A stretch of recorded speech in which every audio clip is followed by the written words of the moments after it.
今日はどちらに来たのかしら。スカイツリーが遠くに見えるけど。東京都台東区にある名所中の名所、浅草の浅草寺にやってきたわ。アサヒビール本社の魂が見えるわ。この道路は隅田川に架かる吾妻橋よ。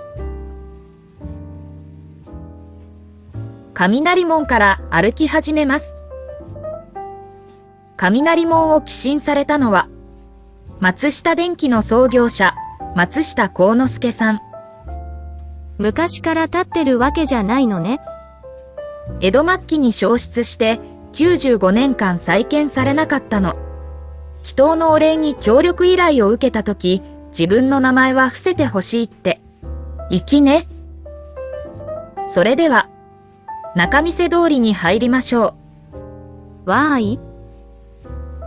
この仲見世通りは、長さ約250メートルに89軒の店舗があり、山門の宝蔵門まで、ずっと続きます。これぞ、浅草仲見世通りって雰囲気ね。このレトロ感がたまらないのよ。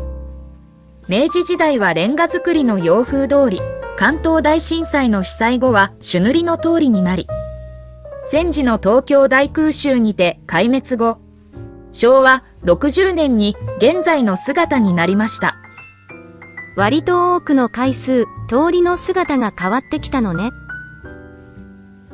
仲見世通りを横切る商店街、新仲見世通り。新仲見世編もやってね。編集が大変なのよ。観光客向けのお店も多いですが、先祖代々、ごひいきにするような、老舗、名店も数多く残っております。どのお店も古き良き時代の匂いを残していて、確かにごひいきにしたいくらいに魅力があるわね。この老舗や名店の存在こそが、単なる観光客向けの商店街と一線を画し、本物の下町情緒を醸し出しているのです。熱く語ったわね。刀好きの父親とよく見に来た小山商店さん。この通りの右側を少し離れたところには、私鉄と地下鉄が乗り入れる浅草駅。銀座で有名な百貨店の松屋もあり、その横には有名な隅田川が流れています。隅田川ね。帰りに岸辺をお散歩しましょ。いいわね。それだったら。吾妻橋のたもとには水上バスがあり、川を下ると湾岸エリアまで行けます。帰りは新橋の赤ちょうちんね。いいわね。こちらも歴史の長い伝法院通り。先に進みます。柵の左側は浅草寺幼稚園です。こんなに有名な浅草寺にも幼稚園ってあるのね。仲見世通りを歩く方々は、世代の幅が本当に広いです。浅草土産の定番、木村屋人形焼き本舗。浅草寺と仲見世通りの成り立ちを知っておきたいわ。もちろん知っているわよ。西暦628年、漁師の兄弟の網に一体の観音像がかかったことにより、地元の有力者が自宅をお寺にして観音像をお祭りしたことが始まりです。江戸の人口増加の折、参拝客が増え、幕府より境内掃除の不益とともに出店許可を得て仲見世が形成されました。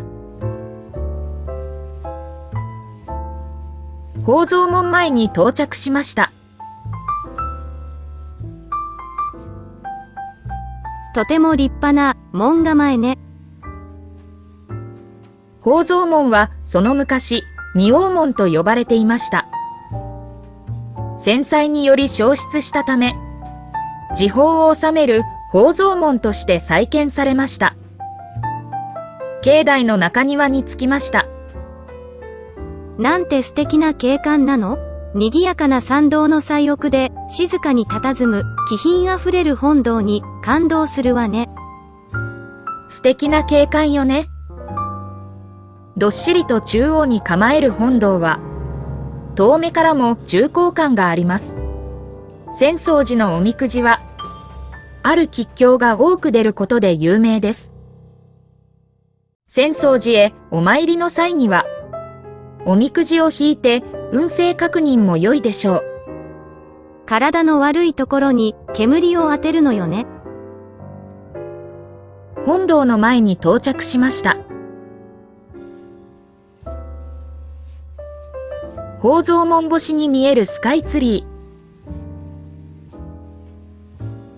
宝蔵門の横に五重の塔。境内、中庭の円形。中庭の宝蔵門の横には、藤棚の下に休憩所があります。少し休憩しましょ。陽合堂。平成6年に浅草寺中興開山寺覚大師様の生誕1200年を記念して建立されました。浅草神社。